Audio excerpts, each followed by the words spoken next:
آپ صلی اللہ علیہ وسلم کے اہل بیت گھر والوں کے متعلق قرآن مجید فرقان حمید میں ارشاد فرماتے ہیں انما یرید اللہ لیذھب عنکم الرجس اہل البیت ویطہرکم تطہیرا کہ اے نبی کے اہل بیت گھر والوں، اللہ تو چاہتا ہے کہ تم سے گندگی کو دور رکھے اور تمہیں ایسی پاکیزگی عطا کرے جو ہر طرح مکمل ہو۔ مطلب یہ ہے کہ اللہ رب العزت نے آپ صلی اللہ علیہ وسلم کے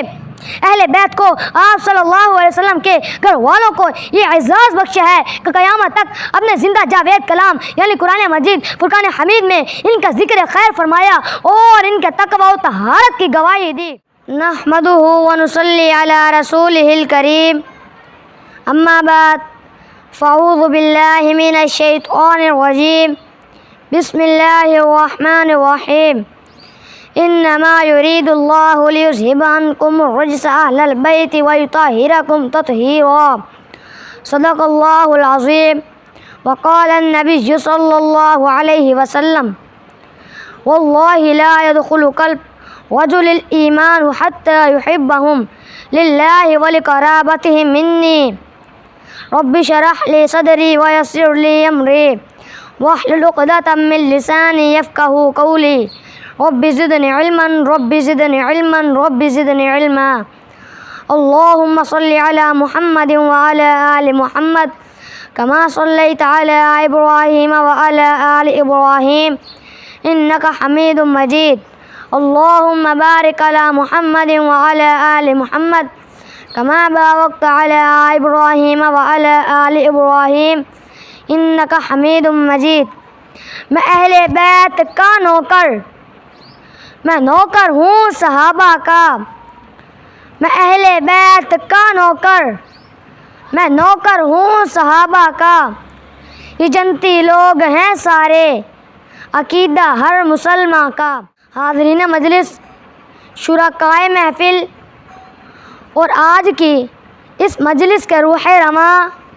حضرات علماء کرام، آپ سب کی خدمت میں محمد شاہد اقبال کا سلام پہنچے۔ السلام علیکم ورحمۃ اللہ وبرکاتہ۔ حاضرین مجلس، میں آج جس عنوان پر لب کشائی کرنا چاہتا ہوں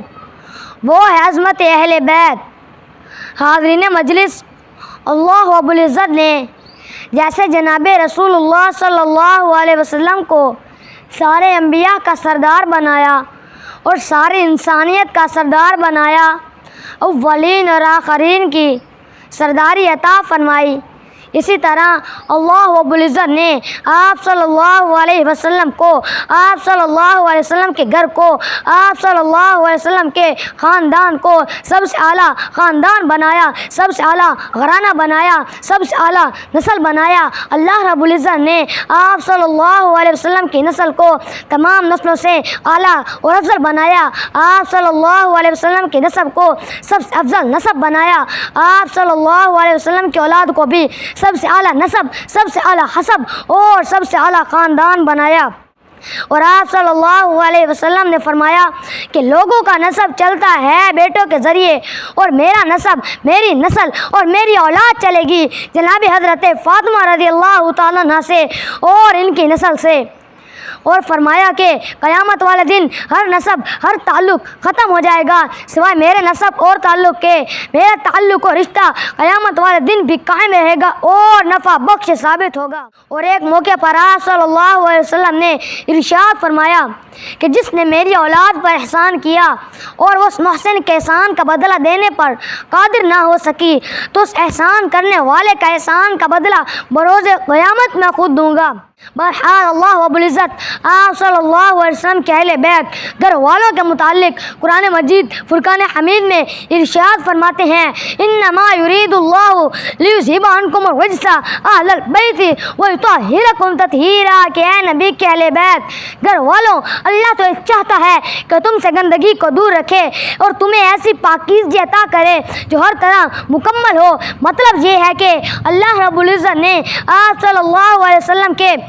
اہل بیت کو آپ صلی اللہ علیہ وسلم کے گھر والوں کو یہ اعزاز بخشا ہے کہ قیامت تک اپنے زندہ جاوید کلام یعنی قرآن مجید فرقان حمید میں ان کا ذکر خیر فرمایا اور ان کے تقوی و طہارت کی گواہی دی۔ حاضرین مجلس، اہل بیت سے محبت ایمان کا حصہ ہے، جیسا کہ حضرت ابن عباس رضی اللہ تعالیٰ عنہ روایت کرتے ہیں کہ رسول اللہ صلی اللہ علیہ وسلم نے ارشاد فرمایا کہ اللہ رب العزت سے محبت کرو کہ تمہیں اپنی نعمتوں سے نوازتا ہے، اور اس اللہ کی محبت کی وجہ سے مجھ سے محبت کرو، اور میری محبت کی وجہ سے میرے اہل بیت سے محبت کرو۔ اور حضرت حسن رضی اللہ تعالیٰ عنہ اور حضرت حسین رضی اللہ تعالیٰ عنہ سے محبت کے متعلق آپ صلی اللہ علیہ وسلم نے ارشاد فرمایا کہ من احب الحسن والحسین فقد احبنی ومن ابغضہما فقد ابغضنی، کہ جس نے حضرت حسن رضی اللہ تعالیٰ عنہ اور حضرت حسین رضی اللہ تعالیٰ عنہ سے محبت کی گویا اس نے مجھ سے محبت کی، ومن ابغضہما فقط ابغضنی، اور جس نے ان سے بغض رکھا اس نے مجھ سے بغض رکھا۔ ایک حدیث میں آپ صلی اللہ علیہ وسلم نے ارشاد فرمایا واللہ لا يدخل قلب رجل الایمان حتی یحبہم للہ ولقرابتہم منی، اللہ کی قسم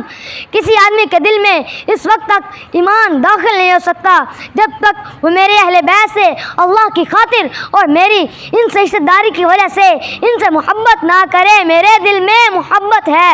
محمد کے گھرانے کی، میرے دل میں محبت ہے محمد کے گھرانے کی، کروں سارے عمر نوکری اس آشیانے کی، والسلام وما علینا الا البلاغ المبین۔